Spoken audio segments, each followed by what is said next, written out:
इन दिनों champions trophy चल रही है और हर तरफ क्रिकेट का माहौल है। क्रिकेट में सेंचुरी का रोमांच क्या होता है, ये तो हम सब भली भांति जानते हैं।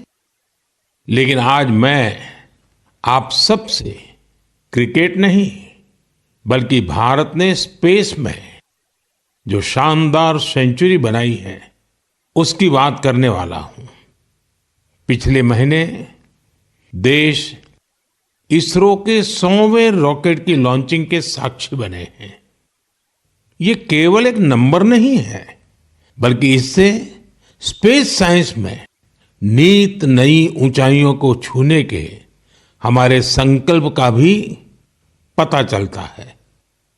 हमारी स्पेस जर्नी की शुरुआत बहुत ही सामान्य तरीके से हुई थी। इसमें कदम कदम पर चुनौतियां थी, लेकिन हमारे वैज्ञानिक विजय प्राप्त करते हुए आगे बढ़ते ही गए। समय के साथ अंतरिक्ष की इस उड़ान में हमारी सफलताओं की लिस्ट काफी लंबी होती चली गई। लॉन्च व्हीकल का निर्माण हो, चंद्रयान की सफलता हो, मंगलयान हो, आदित्य L1 या फिर एक ही रॉकेट से एक ही बार में 104 सैटेलाइट्स को स्पेस में भेजने का अभूतपूर्व मिशन हो। इसरो की सफलताओं का दायरा काफी बड़ा रहा है। बीते 10 वर्षों में ही करीब 460 सैटेलाइट्स लॉन्च की गई हैं और इसमें दूसरे देशों की भी बहुत सारी सैटेलाइट्स शामिल है। हाल के वर्षों की एक बड़ी बात यह भी रही है कि स्पेस साइंटिस्ट की हमारी टीम में नारी शक्ति की भागीदारी लगातार बढ़ रही है। मुझे यह देखकर भी बहुत खुशी होती है कि आज स्पेस सेक्टर हमारे युवाओं के लिए बहुत फेवरेट बन गया है। कुछ साल पहले तक किसने सोचा होगा कि इस क्षेत्र में स्टार्टअप और प्राइवेट सेक्टर की स्पेस कंपनियों की संख्या सैकड़ों में हो जाएगी। हमारे जो युवा जीवन में कुछ थ्रिलिंग और एक्साइटिंग करना चाहते हैं, उनके लिए स्पेस सेक्टर एक बेहतरीन ऑप्शन बन रहा है। साथियों, आने वाले कुछ ही दिनों में हम नेशनल साइंस डे मनाने जा रहे हैं। हमारे बच्चों का, युवाओं का साइंस में इंटरेस्ट और पैशन होना बहुत मायने रखता है। इसे लेकर मेरे पास एक आइडिया है, जिसे आप one day as a scientist कह सकते हैं। यानी आप अपना एक दिन एक साइंटिस्ट के रूप में, एक वैज्ञानिक के रूप में बिताकर देखें। आप अपनी सुविधा के अनुसार, अपनी मर्जी के अनुसार कोई भी दिन चुन सकते हैं। उस दिन आप किसी रिसर्च लैब, प्लेनेटोरियम या फिर स्पेस सेंटर जैसी जगहों पर जरूर जाएं। इससे साइंस को लेकर आपकी जिज्ञासा और बढ़ेगी। स्पेस और साइंस की तरह एक और क्षेत्र है जिसमें भारत तेजी से अपनी मजबूत पहचान बना रहा है। ये क्षेत्र है AI, यानी आर्टिफिशियल इंटेलिजेंस। हाल ही में मैं AI के एक बड़े सम्मेलन में हिस्सा लेने के लिए पेरिस गया था। वहां दुनिया ने इस सेक्टर में भारत की प्रगति की खूब सराहना की। हमारे देश के लोग आज AI का उपयोग किस किस तरह से कर रहे हैं, इसके उदाहरण भी हमें देखने को मिल रहे हैं। अब जैसे तेलंगाना में आदिलाबाद के सरकारी स्कूल के एक टीचर थोड़ासम कैलाश जी हैं। डिजिटल गीत संगीत में उनकी दिलचस्पी हमारी कई ट्राइबल लैंग्वेज को बचाने में बहुत महत्वपूर्ण काम कर रही है। उन्होंने एआई टूल्स की मदद से कोलामी भाषा में गाना कंपोज कर कमाल कर दिया है। वे एआई का उपयोग कोलामी के अलावा भी कई और भाषाओं में गीत तैयार करने के लिए कर रहे हैं। सोशल मीडिया पर उनके ट्रैक हमारे आदिवासी भाई बहनों को खूब पसंद आ रहे हैं। स्पेस सेक्टर हो या फिर एआई, हमारे युवाओं की बढ़ती भागीदारी एक नई क्रांति को जन्म दे रही है। नई नई टेक्नोलॉजी को अपनाने और आजमाने में भारत के लोग किसी से पीछे नहीं हैं। मेरे प्यारे देशवासियों, अगले महीने 8 मार्च को अंतर्राष्ट्रीय महिला दिवस है। यह हमारी नारी शक्ति को नमन करने का एक विशेष अवसर होता है। देवी महात्म्य में कहा गया है, विद्याः समस्ताः तव देवी भेदाः स्त्रियः समस्ताः सकला जगत्सु, अर्थात सभी विद्याएं देवी के ही विभिन्न स्वरूपों की अभिव्यक्ति है और जगत की समस्त नारी शक्ति में भी उनका ही प्रतिरूप है। हमारी संस्कृति में बेटियों का सम्मान सर्वोपरि रहा है। देश की मातृशक्ति ने हमारे स्वतंत्रता संग्राम और संविधान के निर्माण में भी बड़ी भूमिका निभाई है। संविधान सभा में हमारा राष्ट्रीय ध्वज प्रस्तुत करते हुए हंसा मेहता जी ने जो कहा था, मैं उन्हीं की आवाज में आप सबके साथ शेयर कर रहा हूं। It is in the fitness of things that this first flag that will fly over this august house should be a gift from the women of India. We have donned the saffron color. We have fought, suffered and sacrificed in the cause of our country's freedom. We have today attained our goals. In presenting this symbol of our freedom, we once more offer our services to the nation. We pledge ourselves to work for a great India, for building up a nation that will be a nation among nations. We pledge ourselves for working for a greater cause to maintain the freedom that we have achieved. साथियों, हंसा मेहता जी ने हमारे राष्ट्रीय ध्वज के निर्माण से लेकर उसके लिए बलिदान देने वाली देश भर की महिलाओं के योगदान को सामने रखा था। उनका मानना था कि हमारे तिरंगे में केसरिया रंग से भी ये भावना उजागर होती है। उन्होंने विश्वास व्यक्त किया था कि हमारी नारी शक्ति भारत को सशक्त और समृद्ध बनाने में अपना बहुमूल्य योगदान देगी। आज उनकी बातें सच साबित हो रही हैं। आप किसी भी क्षेत्र पर नजर डालें तो पाएंगे कि महिलाओं का योगदान कितना व्यापक है। साथियों, इस बार महिला दिवस पर मैं एक ऐसी पहल करने जा रहा हूं जो हमारी नारी शक्ति को समर्पित होगी।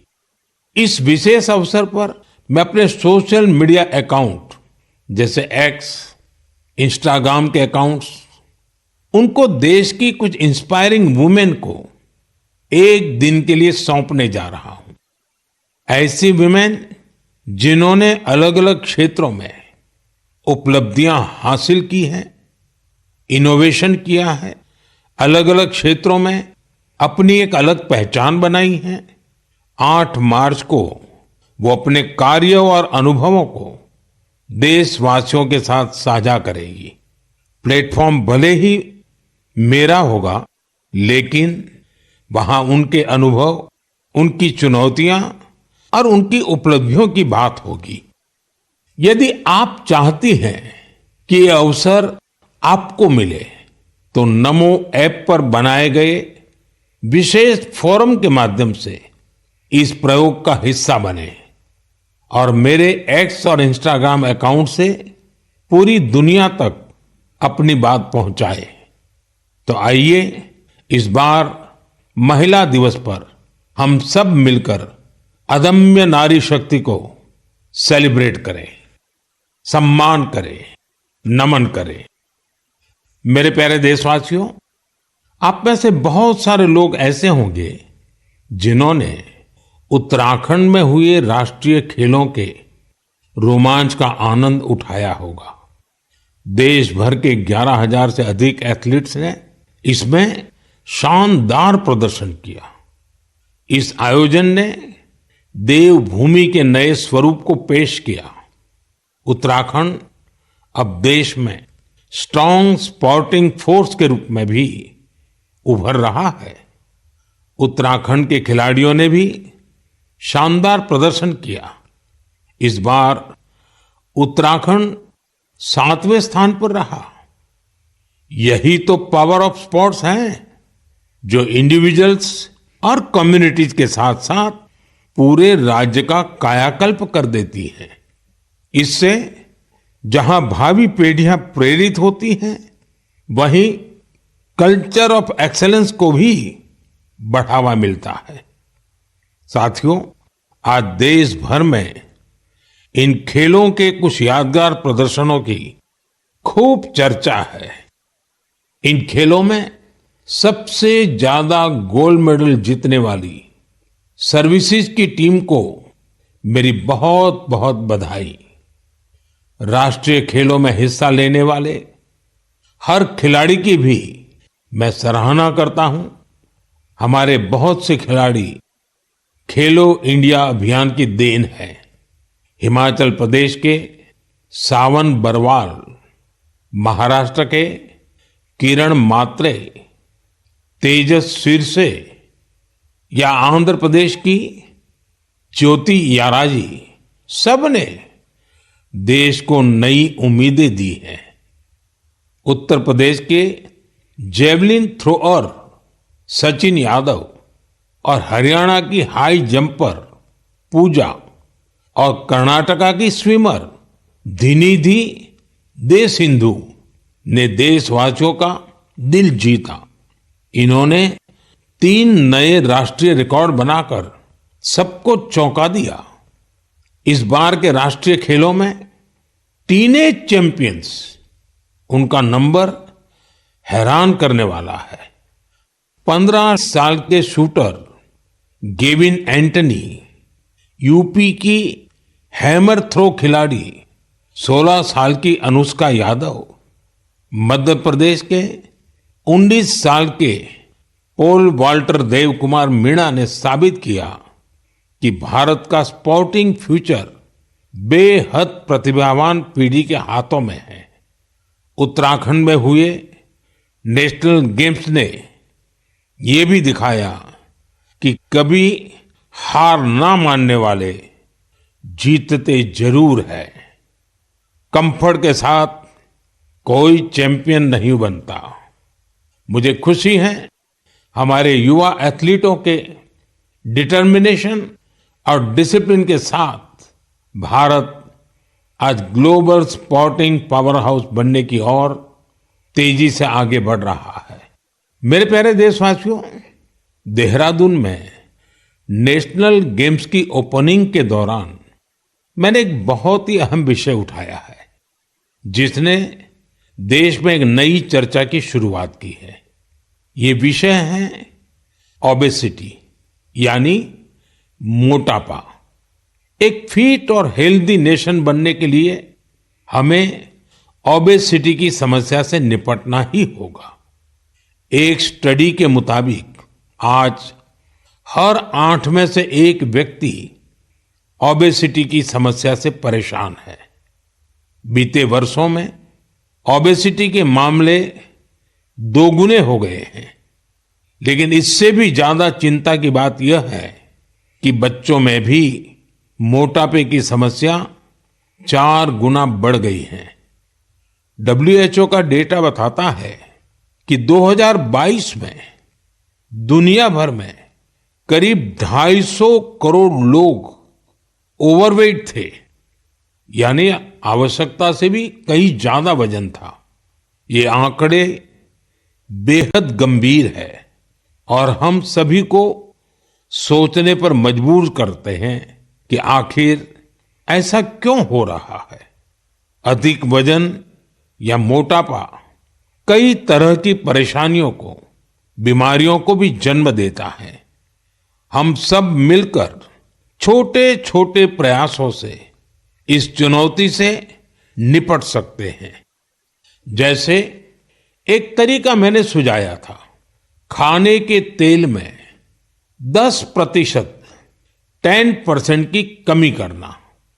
आप तय कर लीजिए कि हर महीने 10% कम तेल उपयोग करेंगे। आप तय कर सकते हैं कि जो तेल खाने के लिए खरीदा जाता है, खरीदते समय ही अब 10% कम ही खरीदेंगे। ये ओबेसिटी कम करने की दिशा में एक अहम कदम होगा।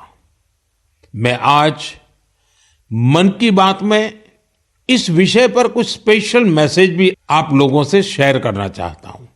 शुरुआत ओलंपिक मेडलिस्ट नीरज चोपड़ा जी से करते हैं, जिन्होंने खुद सफलतापूर्वक ओबेसिटी पर काबू पाकर दिखाया है।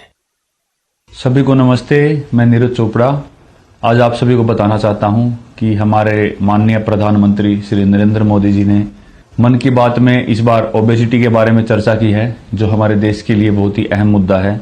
और मैं कहीं ना कहीं इस बात को खुद से भी रिलेट करता हूं, क्योंकि जब मैंने ग्राउंड पे जाना स्टार्ट किया था तो उस टाइम मेरा भी काफ़ी मोटापा था, और मैंने जब ट्रेनिंग स्टार्ट की, अच्छा खाना स्टार्ट किया, तो काफ़ी हेल्थ में मेरे सुधार आया। और उसके बाद जब मैं एक प्रोफेशनल एथलीट बन गया तो उसमें भी मेरी काफ़ी हेल्प मिली। और साथ में बताना चाहूँगा कि जो पेरेंट्स हैं वो खुद भी आउटडोर स्पोर्ट कोई ना कोई खेल लें, अपने बच्चों को भी लेके जाएं और एक अच्छा हेल्दी लाइफस्टाइल बनाएं, अच्छा खाएं और अपने शरीर को 1 घंटा या जितना भी टाइम आप दे सकते हैं दिन में वो दें एक्सरसाइज के लिए। और मैं एक बात और ऐड करना चाहूँगा, अभी हाल ही में हमारे प्रधानमंत्री जी ने बोला था कि जो खाने में यूज होने वाला ऑयल है उसको 10% तक कम करें, क्योंकि कई बार हम काफ़ी तली हुई चीज़ें, ऐसी चीज़ें खा लेते हैं जिससे ओबेसिटी पे काफ़ी इम्पैक्ट पड़ता है। तो मैं सभी को कहना चाहूँगा कि इन चीज़ों से बचें और अपनी हेल्थ का ध्यान रखें। बस यही आपसे मैं गुजारिश करता हूँ और साथ उठ के हम अपने देश को ऊपर उठाएंगे। धन्यवाद। नीरज जी, आपका बहुत बहुत आभार। जानी मानी एथलीट निखत जरीन जी ने भी इस विषय पर अपनी बात रखी है। हाय, मेरा नाम निखत जरीन है और मैं 2 टाइम्स वर्ल्ड बॉक्सिंग चैंपियन हूँ। जैसे कि हमारे प्रधानमंत्री नरेंद्र मोदी जी ने मन की बात में ओबेसिटी को लेकर जिक्र किया है, and I think it's a national concern. हमें अपनी हेल्थ को लेकर सीरियस होना चाहिए, बिकॉज मोटापा जितनी जल्दी से फैल रहा है हमारे इंडिया में, उसको हमें रोकना चाहिए और कोशिश यही करनी चाहिए कि हम जितना हो सके हेल्दी लाइफस्टाइल फॉलो करें। मैं खुद एक एथलीट होके कोशिश करती हूँ कि मैं हेल्दी डाइट फॉलो करूँ, बिकॉज अगर मैंने गलती से भी अनहेल्दी डाइट ले लिया या मैंने ऑयली चीजें खा ली तो जिसकी वजह से मेरे परफॉर्मेंस पे इम्पैक्ट पड़ता है और मैं रिंग में जल्दी थक जाती हूँ। एंड मैं कोशिश यही करती हूँ कि मैं जितना हो सके एडिबल ऑयल जैसी चीजों को मैं कम इस्तेमाल करूँ और उसकी जगह हेल्दी डाइट फॉलो करूँ और डेली फिजिकल एक्टिविटी करूँ, जिसकी वजह से मैं हमेशा फिट रहती हूँ। एंड आई थिंक हम जैसे कॉमन लोग जो है तो डेली जॉब पे जाते हैं, काम पर जाते हैं, एंड आई थिंक हर किसी को हेल्थ को लेकर सीरियस होना चाहिए और कुछ ना कुछ डेली फिजिकल एक्टिविटी करनी चाहिए, जिसकी वजह से हमें बीमारियों जैसे हार्ट अटैक है और कैंसर जैसे बीमारियों से हम दूर रहे और अपने आप को फिट रखें, क्योंकि हम फिट तो इंडिया फिट। निखत जी ने वाकई कुछ अच्छे पॉइंट्स बताए हैं। आइए अब सुनते हैं डॉक्टर देवी शेट्टी जी का क्या कहना है। आप सभी जानते हैं वे एक बहुत ही सम्मानित डॉक्टर हैं जो इस विषय पर निरंतर काम कर रहे हैं। I would like to thank our Honorable Prime Minister for creating an awareness about obesity in his most popular Man Ki Baat program. Obesity today is not a cosmetic problem. It is a very serious medical problem. Majority of the youngsters in India today are obese. The main cause of obesity today is poor quality of food intake, especially excess intake of carbohydrates, that is rice, chapati and sugar, and of course large consumption of oil. Obesity leads to major medical problems like heart disease, high blood pressure, fatty liver and many other complications. So my advice to all the youngsters, start exercising, control your diet and be very, very active and watch your weight. Once again, I would like to wish all of you very, very happy, healthy future. Good luck and God bless. साथियों, खाने में तेल का कम उपयोग और obesity से निपटना यह केवल पर्सनल चॉइस नहीं है, बल्कि परिवार के प्रति हमारी जिम्मेदारी भी है।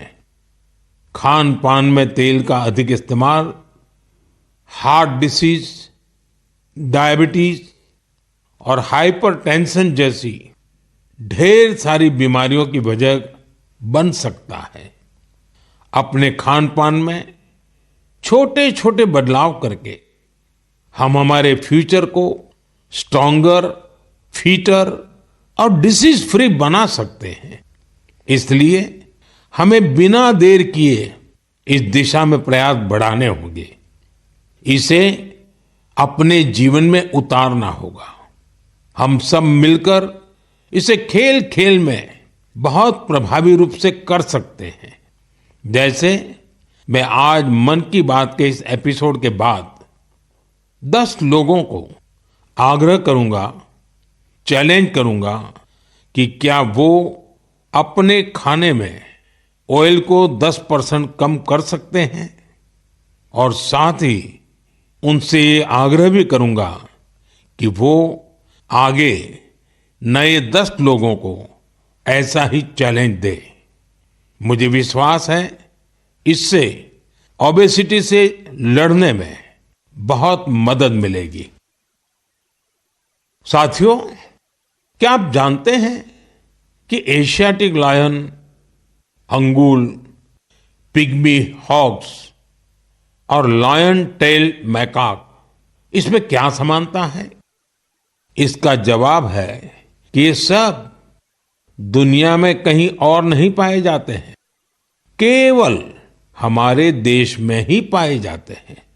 वाकई हमारे यहाँ वनस्पति और जीव जंतुओं का एक बहुत ही वाइब्रेंट इकोसिस्टम है, और ये वन्य जीव हमारे इतिहास और संस्कृति में रचे बसे हुए हैं। कई जीव जंतु हमारे देवी देवताओं की सवारी के तौर पर भी देखे जाते हैं। मध्य भारत में कई जनजातियां बागेश्वर की पूजा करती हैं। महाराष्ट्र में वाघोबा के पूजन की परंपरा रही है। भगवान अयप्पा का भी बाघ से बहुत गहरा नाता है। सुंदरवन में बोन बीबी की पूजा अर्चना होती है, जिनकी सवारी बाघ है। हमारे यहाँ कर्नाटका के हुली वेशा, तमिलनाडु के पुली और केरला के पुलिकली जैसे कई कल्चरल डांसेस हैं जो नेचर और वाइल्ड लाइफ के साथ जुड़े हुए हैं। मैं अपने आदिवासी भाई बहनों का भी बहुत आभार करूंगा, क्योंकि वो वाइल्ड लाइफ प्रोटेक्शन से जुड़े कार्यों में बढ़ चढ़कर भागीदारी करते हैं।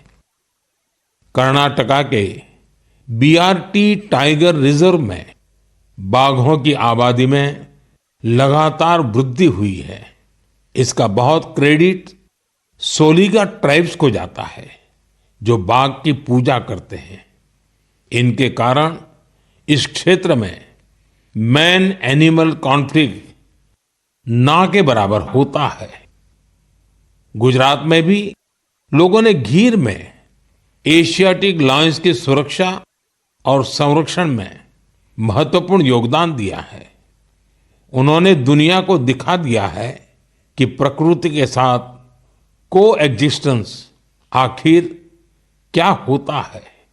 साथियों, इन प्रयासों के कारण ही पिछले कई वर्षों में बाघ, तेंदुए, एशियाटिक लायंस, राइनो और बारहसिंगा की आबादी तेजी से बढ़ी है और भारत में वन्य जीवों की डाइवर्सिटी कितनी खूबसूरत है, ये भी गौर करने लायक है।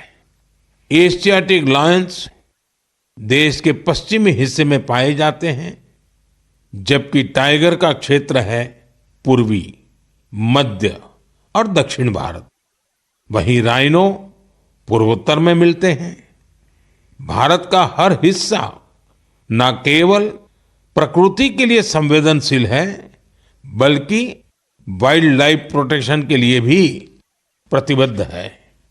मुझे अनुराधा राव जी के बारे में बताया गया है, जिनकी कई पीढ़ियों का नाता अंडमान निकोबार आइलैंड से रहा है।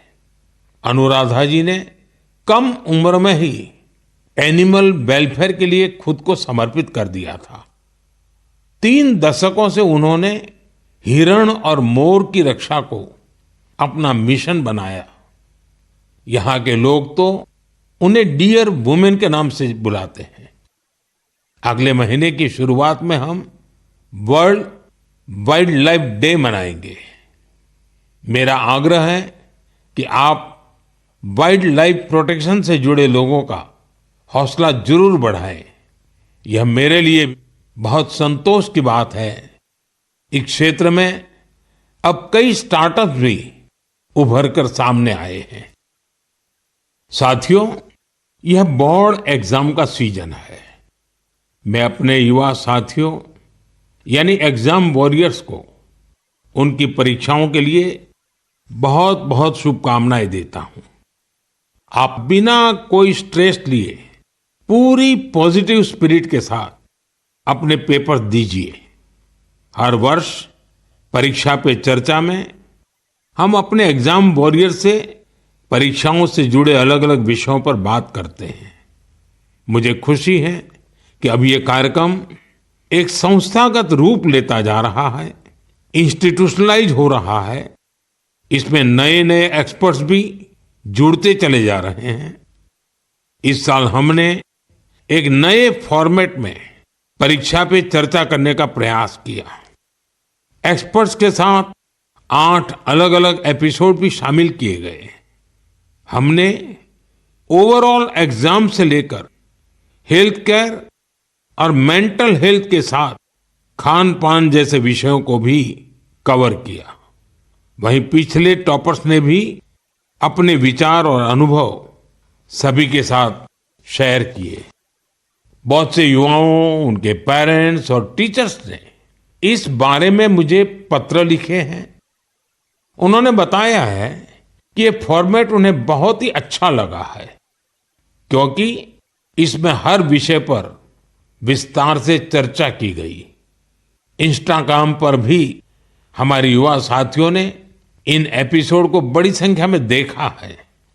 आप में से बहुत सारे लोगों को इस कार्यक्रम का आयोजन दिल्ली की सुंदर नर्सरी में किया जाना यह भी बहुत पसंद आया।